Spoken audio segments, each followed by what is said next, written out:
po ang mga mas nagbibigay. Sila ang pinagpapala. Kaya huwag tayong magsawang maging biyaya lalo na sa mga taong sa puso natin napalapit na. Ikaw kabarangay, gaano mo kamahal ang iyong pamilya? Dear Papa Dudut, isang magandang araw po sa inyong lahat. Tawagin niyo na lamang po ako sa pangalang Errol. 32 years old at kasalukuyang naninirahan at nagtatrabaho dito sa London, United Kingdom. Kasama ko po rito ang mag-ina ko at dito ko na rin nakilala ang asawa ko. Taga rito po siya, Papa Dudut, pero mahal na mahal po niya ang kulturang Pilipino. Malapit din siya sa pamilya ko sa Pilipinas at palagi kaming umuwi tuwing Pasko hanggang Bagong Taon.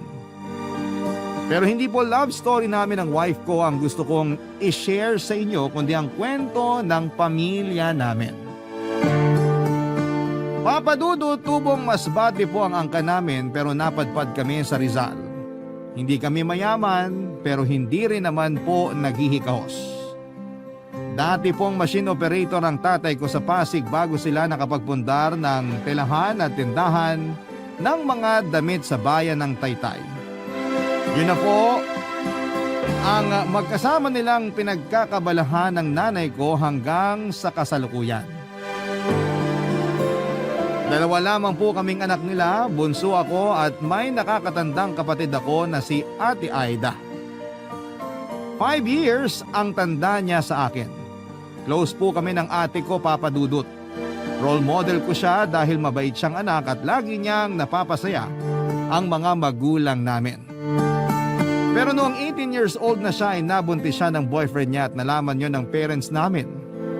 Nagkasamaan sila ng loob pero sa huli ay pinatawad at tinanggap pa rin nila si ate. Kaya lang ay hindi po tumagal yung pagsasama ni na ate at ng boyfriend niya. Pagkatapos ng 5 taon ay nalaman ni na mama at papa na sinasaktan siya nito physically at ng bababae pa. Pinaghiwalay sila ng mga magulang namin at simula noon ay sa bahay na namin tumira sina ate at ang pamangkin ko.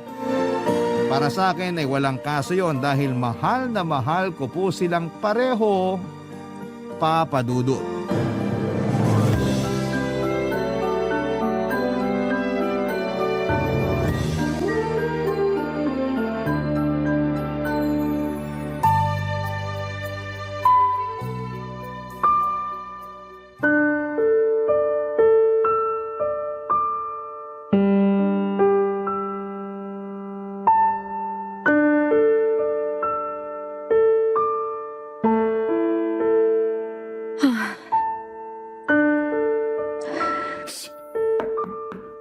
Sino yan? Ako to, ate. Sandali lang. Ate, umiiyak ka ba? Ha? Wala to. Shh, napuwing lang ako. Napuwing ka dyan. Ate, di mo ako maluloko. Halata namang umiiyak ka oh. Kahit kailan talaga wala akong maitatago sa'yo. Kilala kita. Magkapatid tayo. Anong problema? Wala naman. Oh, teka. May kailangan ka ba? Sabi kasi ni na mama at papa, hindi ka pa raw nagdi-dinner. Kararating ko lang galing school. May ginawa kasi kaming project. Yayayain sana kitang kumain. Ganon? Oo, kaya tara na. Wala akong gana eh. Mamaya na lang siguro. Sabi ko na eh, may problema ka talaga. Yun yung dahilan kaya ka umiiyak no. Oo. Pwede naman natin pag-usapan.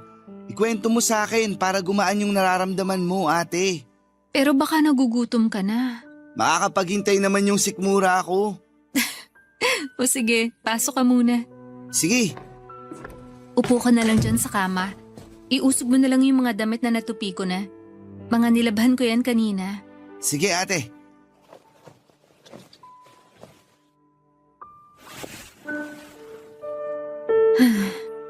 Huhulaan ko.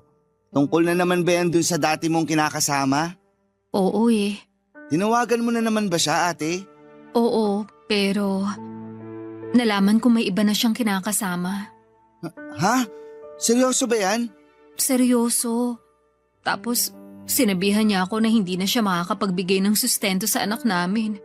Nag-iipon daw kasi siya ng pera para dun sa panganganak ng bago niya. Kapal ng mukha na. Anong sinabi mo sa kanya?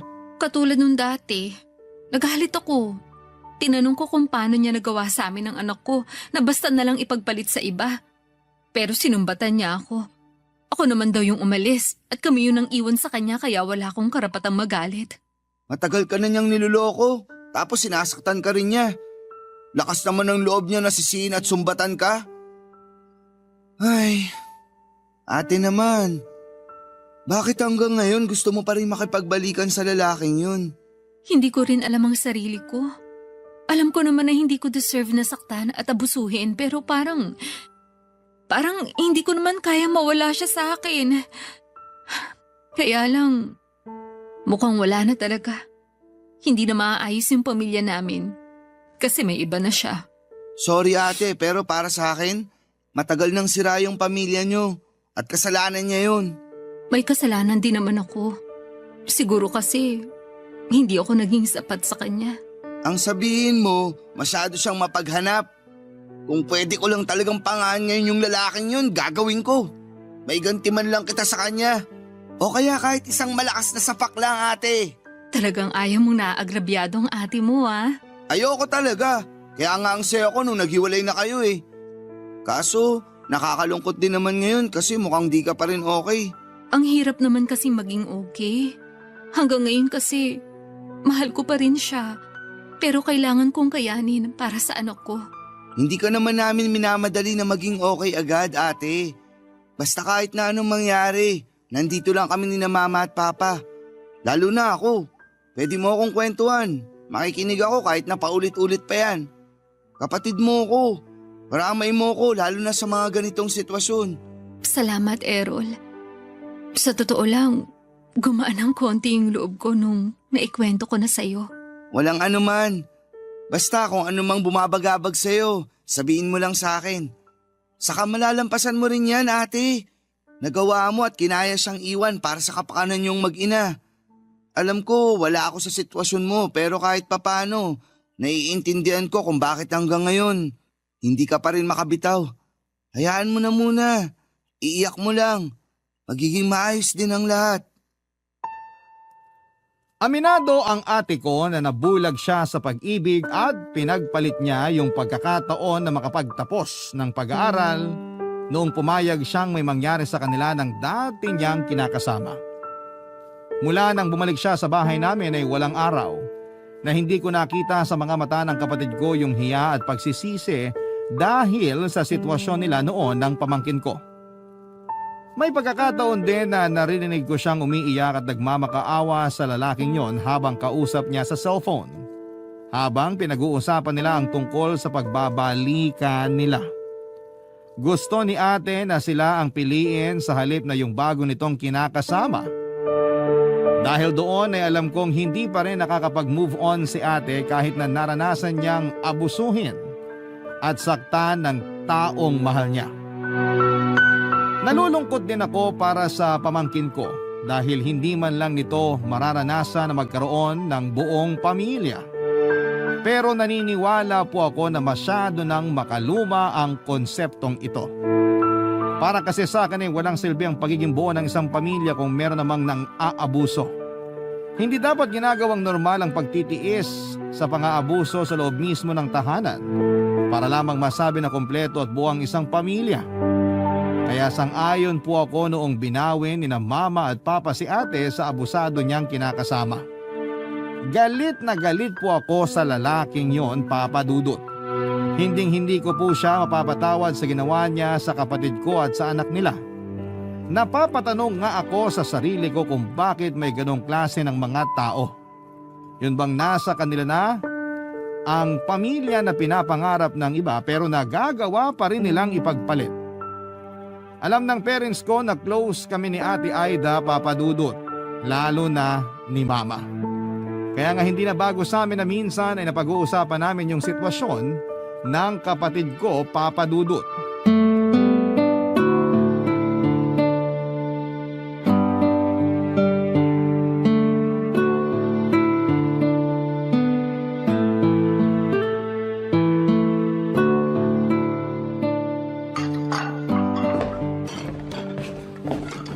Ma, ako na po maghuhugas dyan. Maupo na lang po kayo at tapusin niyo yung kinakain yung cake. Sigurado ka ba, anak? Opo, saka kayo na rin yung nagluto. Baka mapasma kamay niyo. Mamaya ka na maghugas dyan. Upo ka muna tapos samahan mo ko kumain dito. May isang slice pa kasi ng cake na dala ng papa mo. Ubusin mo na para hindi ko na ilalagay sa ref. Sige po. Kumain na po ba nito si ate? Parang di ko siya nakitang kumuha ng cake kanina. Hindi nga eh. Walang gana yung ate mo. Paborito pa naman niya to.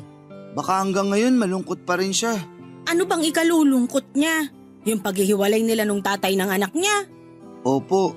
Eh bakit niya ikalulungkot yon? Dapat nga magalit siya sa lokong yun eh. Sabihan ba naman siya na di susustentuhan yung anak nila? Napaka-irresponsabling lalaki. Yun na nga po, ma. Sobrang kapal ng mukha ng lalaking yun. Sarap pangaan. Mabuti pa nga, nang makaganti naman tayo doon. Seryoso? Gusto niyo ako makipag-away? Siyempre biro lang. Pero kasi ako yung nasasaktan sa sitwasyon ng ate mo. Sinabi ko nga sa kanya na ireklamo niya yung hindi pagsusustento eh. Pero siya na rin ang may sabi na wag na lang gawin yon. Kaya naman daw niya buhayin yung anak nila. Ang lambot talaga ng puso ni ate pagdating sa lalaking yun. Ganun yata talaga kapag mahal mo, ma. Bakit niya mamahalin yung ganong klaseng lalaki? Hindi nga iniisip nung lalaking yun na magiging kinabukasan nilang mag-ina. Hay! Ibang klase. Lakas pa ng loob na ipangalanda ka na pinagpalit niya yung ate mo. Sinabi pa na sina ate naman daw yung umalis at nang iwan. Kaya siguro malakas ang loob na ipagpalit sila. Naaawa talaga ako kay ate kasi hindi niya deserve yun, ma. Kahit naman sino maaawa sa ate mo. Kaya ikaw, wag na wag mong gagayahin yung ganong klaseng lalaki, ha? Si mama talaga. Sumagot ka na lang, Errol. Ma, hindi niyo na po kailangang sabihin yun sa akin. Nakita ko naman po kung paano tratuhin ng lalaking yun si ate. Kaya hindi ko yun gagayahin pag ako naman yung nagkaroon ng pamilya.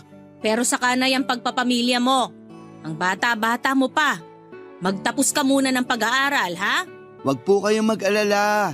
Kasi wala pa naman sa isip ko yun pagkakaroon ng sariling pamilya, ma.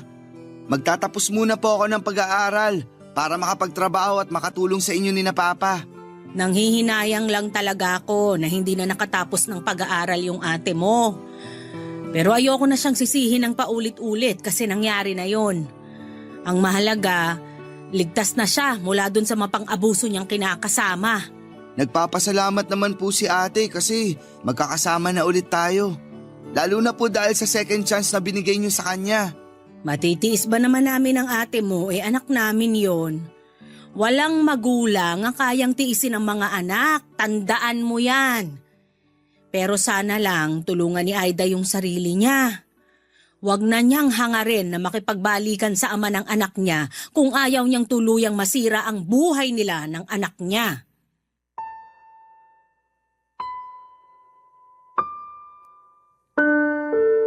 Papa Dudut, naiintindihan ko po si Mama dahil magulang siya.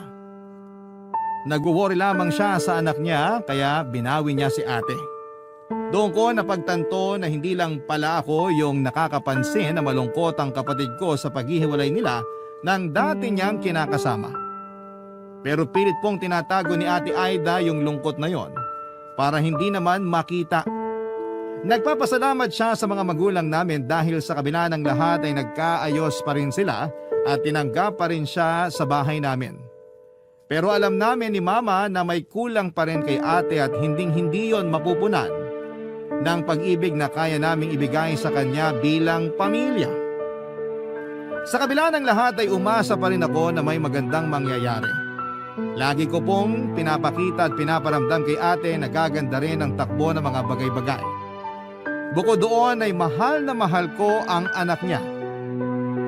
Kaya naman ang hiling ko lang ng mga panahong yon, kung pagbibigyan pa ng Panginoon na magkaroon ng bagong tatay ang pamangkin ko, sana ay yun na talaga ang lalaking magmamahal ng totoo sa kanila ng ate ko.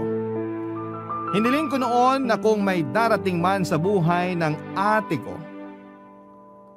sana'y hindi na siya saktan o ipagpapalit sa iba, Papa Dudut. Barangay Love Stories. Barangay Love Stories.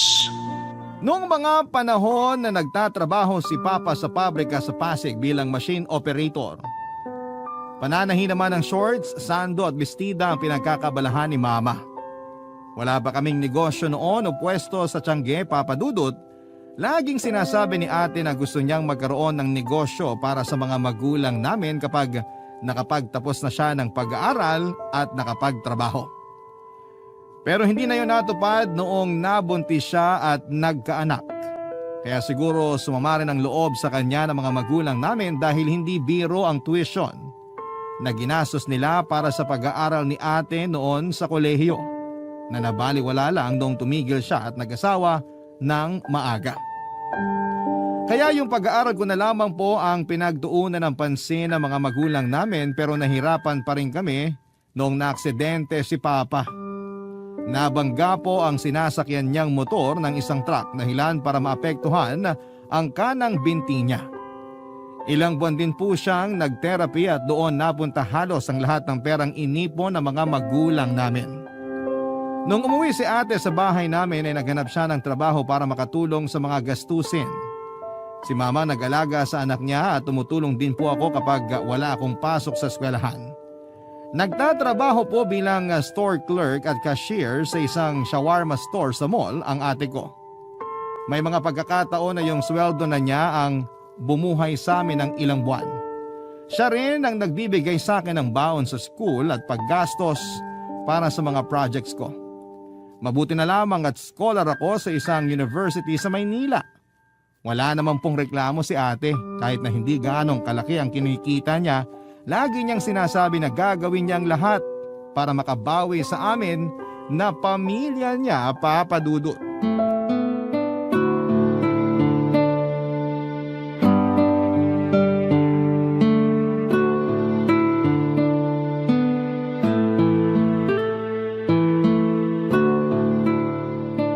Errol, kunin mo na tong baon mo. Ha? Binigyan mo na ako, di ba? Oo, pero dagdag mo na lang doon kasi nabanggit mo nung nakaraan. Diba sabi mo may project kayo? Baka maubos allowance mo kung dun mo kukunin. Kaya sige na, kunin mo na to. Wag na, ate. Anong wag na? Pagkakasyahin ko na lang yung binigay mo. Nakakaiya na rin kasi. At bakit ka naman mahihiya sa akin, ate mo ko? Kaya tanggapin mo na yan. Alam ko naman yun, pero may pangangailangan ka rin. May pinagkakagastusan kayo ng anak mo. Malaking bagay na nga yung sa'yo galing yung allowance ko eh. Dapat lang napagkasyahin ko yun. Responsibilidad kita, Errol. Kaya hindi mo kailangan mahiya sa akin. Tsaka kahit papano naman, may naitatabi ako para sa amin ng anak ko. Ikaw na rin kasi nagbabayad ng mga bills natin dito sa bahay, ate. Tapos sagot mo na rin mga pagkain natin mula nung di na makapagtrabaho si Papa. Dapat siguro talaga ituloy ko na yung plano ko. Planong ano? Maghanap ng part-time job para makabawas na sa gastos mo yung allowance ko. Mag-working student ka? Oo, pwede naman yun kasi di naman mahigpit sa school namin. Pero kaya mo kaya? Si ate naman, syempre kakayanin. Ang ibig kong sabihin yung pagsasabayin mo yung pag-aaral at pagtatrabaho. Demanding ang kolehiyo. Diyan pa lang sa kurso mo, inaabot ka pa nga na madaling araw kakaaral. Baka kapag nag-part-time job ka, mahati yung atensyon mo sa pag-aaral mo at bumaba naman yung grades mo. Hindi ko pa rin naman pababayaan yung pag-aaral ko. Alam ko, pero minsan madali lang yung sabihin. Pero kapag nagtatrabaho ka na, may punto na mapapabayaan mo pa rin yun. Tingnan mo ko, hindi na nakagraduate kasi pinili ko mag-asawa. Akala ko kapag nanganak ako, makakabalik ako sa pag-aaral. Makakapagtapos ako tulad ng pangarap sa akin ni na Mama at Papa. Pero hindi ko na nagawa kasi sobrang nakakapagod maging nanay. Hanggang sa nawala na lang din ako ng gana. Wala namang imposible, ate. Hindi pa lang siguro ngayon yung tamang panahon para bumalik ka sa pag-aaral. Pero darating ka rin dun. Pero sa ngayon, hayaan mo na rin ako na tulungan kang mapagaan yung sitwasyon natin kahit papaano. Alam ko rin na gusto mo lang tumulong na mapagaan yung pamumuhay natin. Na-appreciate ko yon, pero maniwala ka. Ang laki na nang naitutulong mo sa akin kasi nandyan ka. Nakikinig ka sa mga kwento at kadramahan ko sa buhay. Si Mama, siya yung nag-aalaga sa anak ko kapag nasa trabaho ako. Ikaw rin, inaalagaan mo yung pamangkin mo, kaya mahal na mahal ka nung batang yun eh. Wala ngang bukang bibig kundi ikaw. Pamilya tayo ate. At ang pamilya nagtutulungan, nagdadamayan. Kaya nga hayaan mo na lang muna ako na makatulong sa pamilya natin. Diyan ka na lang muna mag-focus sa pag-aaral mo. Pag nakatapos ka na, magtatrabaho ka rin naman. Huwag mo madaliin yung bagay na yun. Tsaka kayang-kaya ko pa naman eh. Kaya bilib talaga ako sa'yo ate. Sus, bolero. Alam mo, sa lahat ng mga maling desisyon ko sa buhay, yung anak ko lang yung tama. Hinding-hindi ko pagsisisihan na dumating siya sa buhay ko at naging nanay niya ako. Kaya nga, araw-araw ako nagsusumikap sa trabaho para mabigyan siya ng magandang kinabukasan. Siya yung lakas ko, Errol. Pag nagkaanak ka na, mas maiintindihan mo yung pinanggagalingan ko. Naiintindihan ko naman kahit paano ate. Kaya nga proud na proud kami sa'yo. Tapos ngayon, halos ikaw lang yung inaasahan namin. Lalo na sa mga gastusin natin sa bahay. Pangako, babawi ako. Kapag nakagraduate ako at nakapaghanap ng trabaho, ako naman yung tutulong sa'yo at sa pamilya natin. Salamat ha. Kung wala kayo, baka nabaliw na ako. Walang anuman ate. Mahal ka namin eh. At hindi ka namin kayang tiisin. Hindi ko lang alam yung gagawin ko nun kasi masyado akong nabulag sa pagmamahal ko sa maling tao. Malaki rin yung pagsisisi ko kasi sinuway ko nun sina mama at papa. Wala naman silang hinangad kundi mapabuti ako pero naging matigas ang ulo ko. Ano ka ba ate? Tapos na yun. Hindi mo kailangang paulit-ulit na sisihin yung sarili mo. Salamat talaga, Errol. Pero kunin mo na kasi tong pera. Sige ka, pag hindi mo to kinuha magtatampo ko. Pambihira naman oh. Nang guilt trip ka pa talaga. Sige na kasi.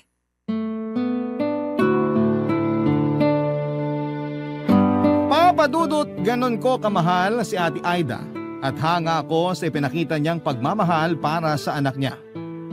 Hindi ko po kasi may imagine yung hirap na pinagdadaanan niya lalo na at mag-isa lamang niyang tinataguyod ang pamangkin ko. Kaya naman, gano'n na lamang kataas ang respeto ko sa kanya.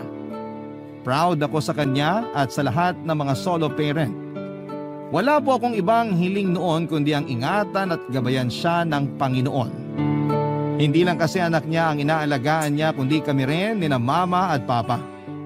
Kaya naman nangako ako noon sa sarili ko na magsisikap akong makapagtapos ng pag-aaral para magbunga yung pagsasakripisyo ng kapatid ko. Hindi nga nagtagal ay nakagraduate po ako bilang cum laude sa kursong secondary education. Nakapasa rin ako at nakakuha ng lisensya sa pagtuturo. Hanggang sa nakapagtrabaho ako sa isang pampublikong paaralan. Masaya po ako kasi natutulungan ko na po noon ang pamilya namin lalo na sa mga gastusin sa bahay.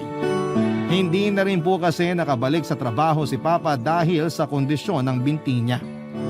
Gumaling naman po siya pero hindi na niya kayang tumayo ng matagal tulad ng lagi niyang ginagawa noong nasa pabrika pa siya. Naging malaking dagok ang nangyaring yon para sa tatay namin pero hindi po namin pinaramdam sa kanya na pabigat siya sa amin. Kaya naman noong makaipon ako ng kaunting pampuhunan ay bumili ako ng isa pang makinang pantahi at mga tela para kay Papa. Tinuruan po siya ni Mama na manahi para mas madagdagan yung mga damit na shorts na binebenta nila. Nakakatuwa dahil kinahiligan naman yon ni tatay at naging bonding na rin nila yon ni Mama habang kumikita. Pero Papa Dudut, isa na namang pagsubok ang dumating sa pamilya namin na masasabi kong nagpabago ng pananaw ko sa buhay.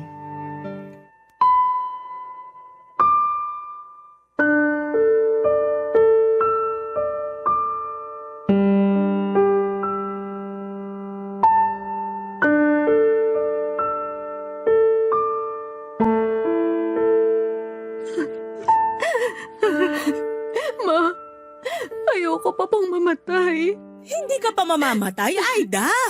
Tigilan mo nga yung kakasabi mo ng ganyan. Pati tuloy ako naiiyak na rito. Ate, tama si Mama. Hindi ka pa mamamatay. Alam ko naman na lahat tayo doon din ang punta pero ayoko pa, Ma. May anak ako. Kaya nga magpapagamot ka. Tama si Errol. Saka mas mabuti ng maaga mong nalaman yung sakit mo. Hindi yung kung kailan malala na. Ano mas mabuti doon, Ma? Malala na rin naman yung sakit ko. Tsaka ang mahal-mahal ng dialysis ko, alam nyo lang. Magkakanda kuba-kuba ako sa pagtatrabaho. Tapos, doon lang din pala mapupunta. Parang ang hirap naman tanggapin noon. Tutulungan ka namin, ate. Di ba, ma? Tutulungan natin si ate. Oo naman.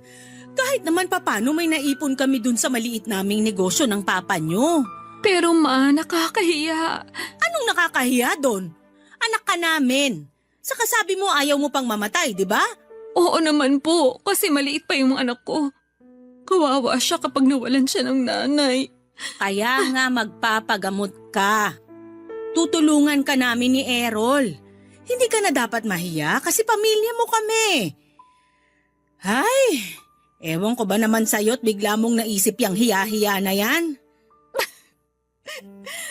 Kung bakit kasi sa dinami-dami ng tao, ako pa talaga yung tinamaan ng sakit na to.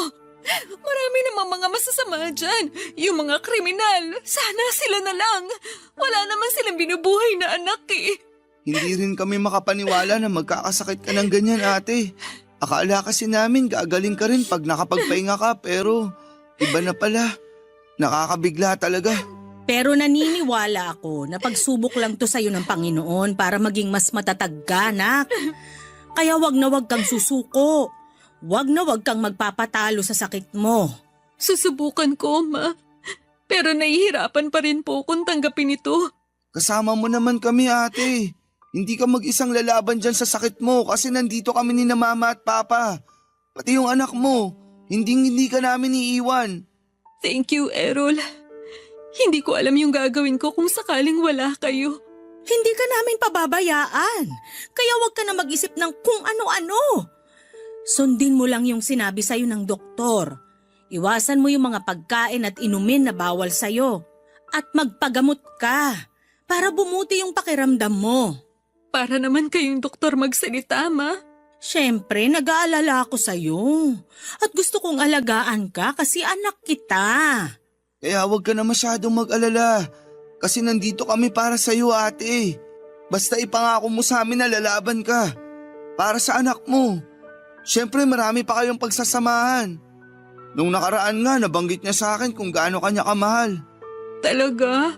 Oo, nagkwentuhan kasi kami. Tinanong ko siya kung ano yung pangarap niya. Gusto niya raw maging piloto. Kasi gusto mo raw makasakay ng eroplano kaya sabi niya siya yung magmamaneho. Nakakatuwa talaga yung apo ko. Napakabibo. Kanino pa po ba magmamana yung apo niyo? Eh di sa tito. Ay nako. Akala ko sasabihin mo sa akin nagmana. Joke lang. Sa'yo talaga mana yung anak mo, ate. Sa akin lang pagdating sa kapugian.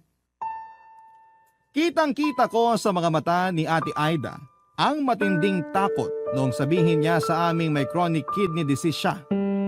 At malala na yon dahil kinakailangan na niyang sumailalim sa dialysis.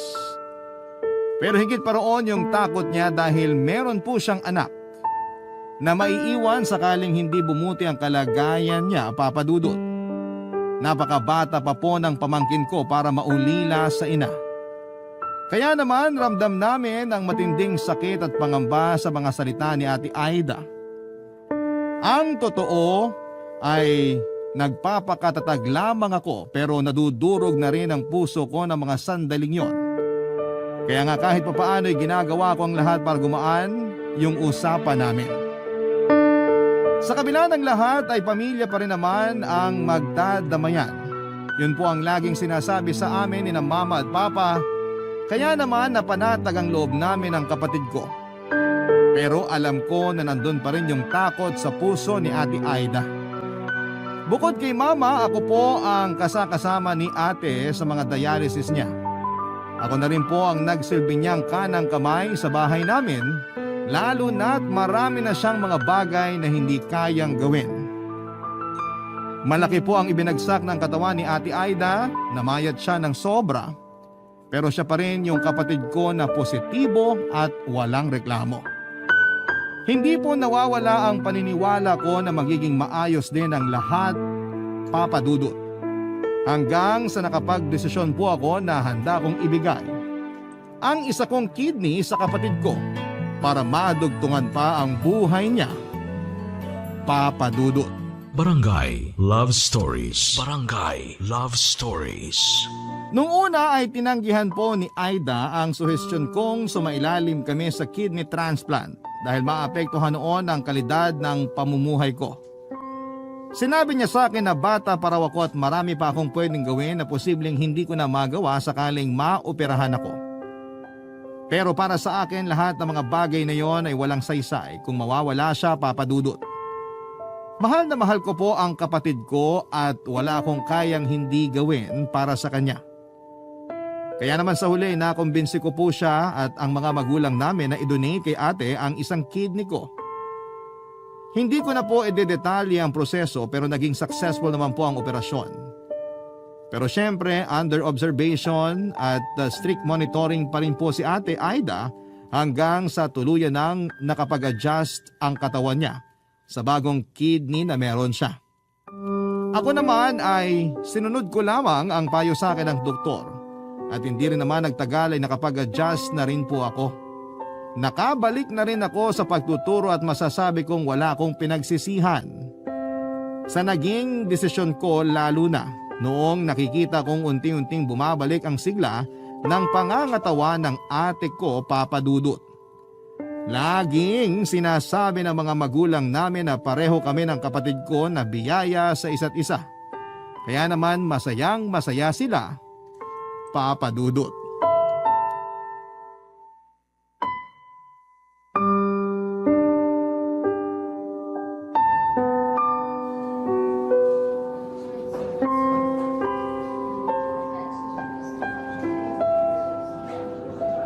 Kamusta na pakiramdam mo, ate?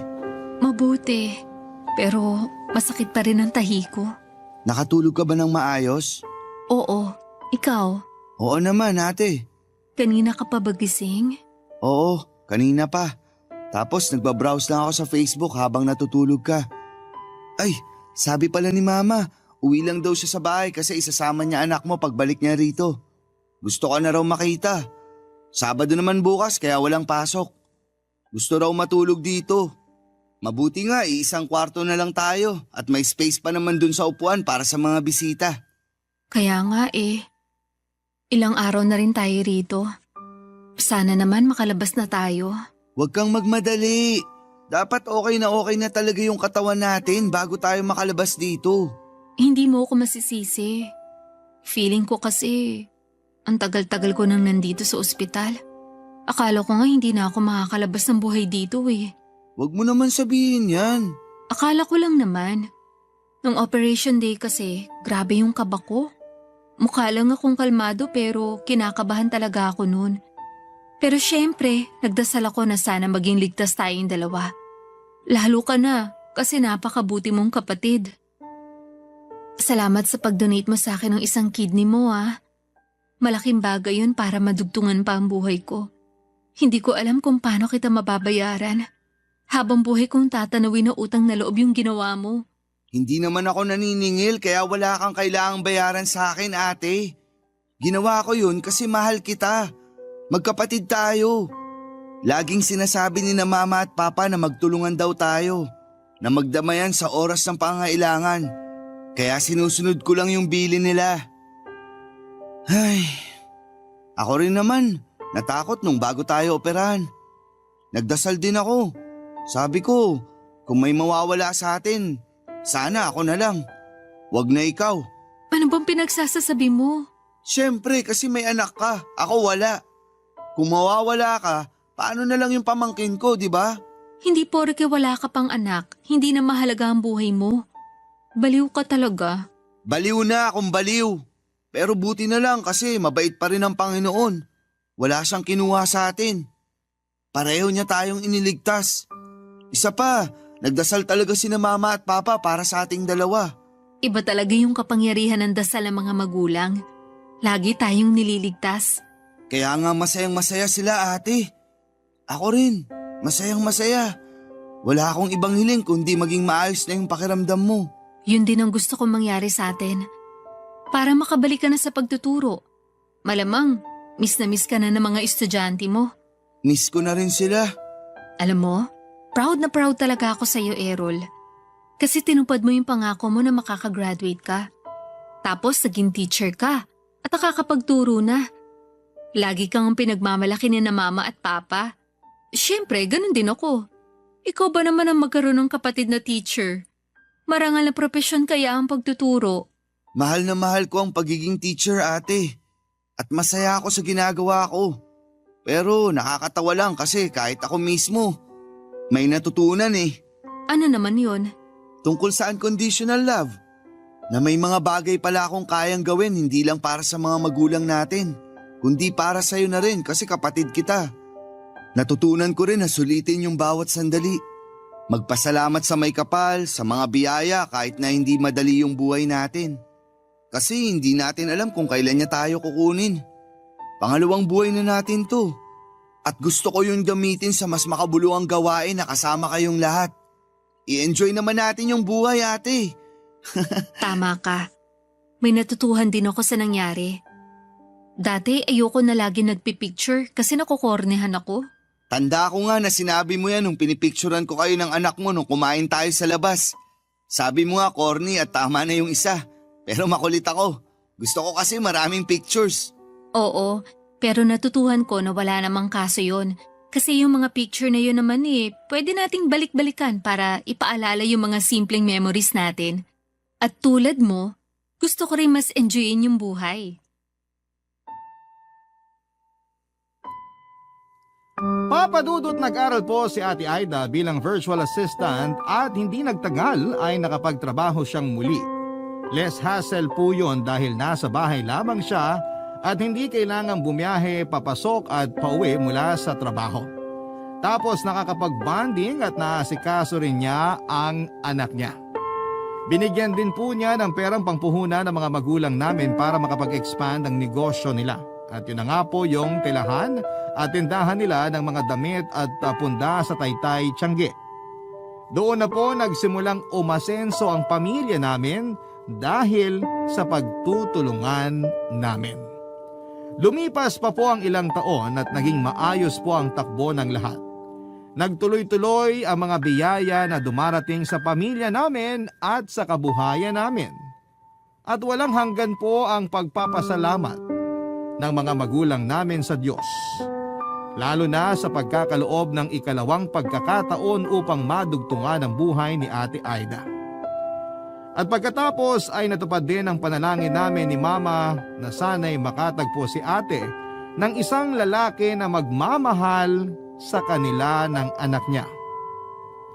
At yon ay sa katauhan ng boyfriend niyang si Mike. Isang araw ay meron pong binalita sa amin si Ate Aida. Dahilan para lalo po kaming maging maligaya para sa kanya.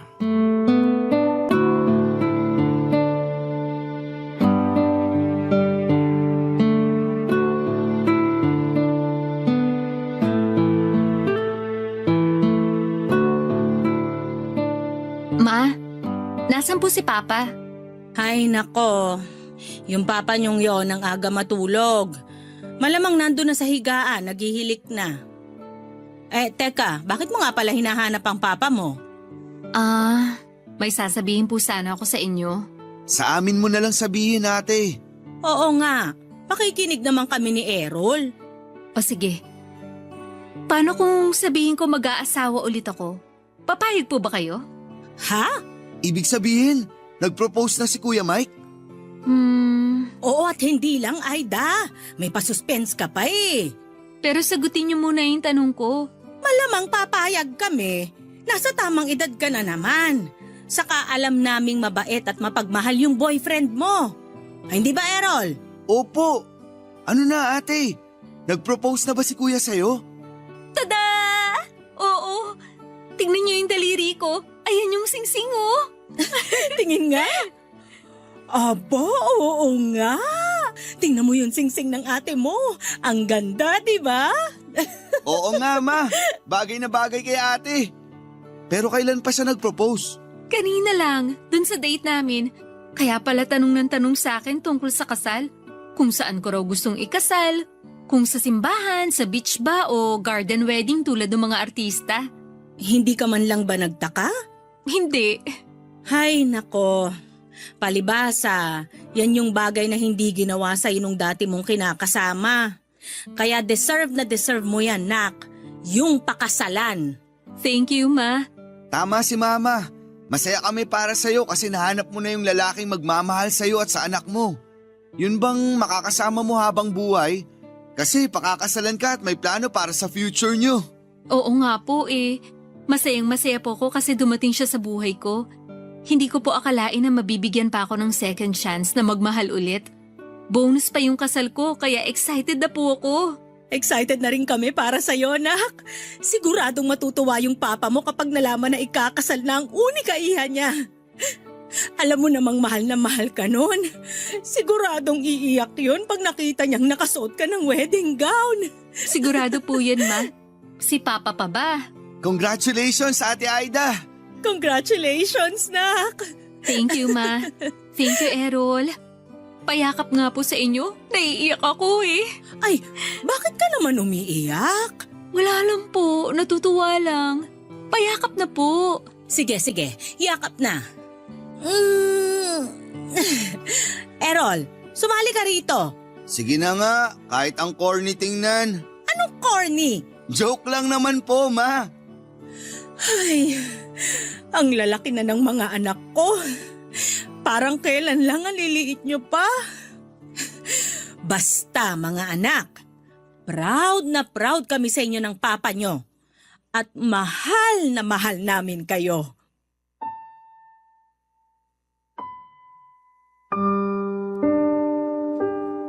Pagkalipas po ng 6 na buwan ay kinasal na si Ate Aida at ang boyfriend niya, Papa Dudut. Intimate garden wedding ang kasal at sobrang saya po ng kapatid ko. Masayang masaya din po mga magulang namin at napaiyak nga si Papa tulad ng inaasahan namin. Kahit naman ako ay hindi na rin napigilan ng pagiging emosyonal. Pero hindi ko lang pinahalata dahil baka tuksuhin nila ako. Wala pong pagsidla ng saya at pasasalamat sa puso ko. Dahil sa wakas ay nakamit na ni Ate Aida yung happy ending sa piling ng lalaking mahal niya at mahal siya. Sobrang deserve niya ang ganong klase ng pakiramdam. Sa kasalukuyan ay nasa mabuting kalagayan naman po kaming pareho ni ate at syempre marami pong nagbago sa lifestyle namin. Pero lahat ng yon ay sinunod namin para mas mapangalagaan at maingatan ang ikalawang buhay na pinagkaloob sa amin ng may kapal. At kahit na malayo na kami sa isa't isa dahil sa ibang bansa na ako nakatira ngayon, palagi ko pa rin pong naaalala ang pamilya ko na nasa Pilipinas.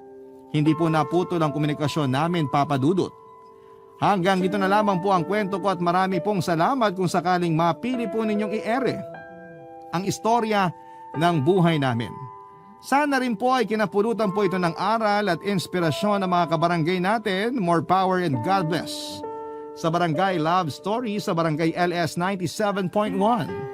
Ang inyong forever kapuso at kabarangay Errol. Nagustuhan ng iyong napakinggan? Ituloy yan via live stream sa www.gmanetwork.com/radio.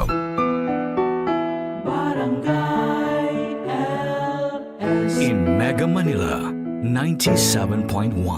Forever.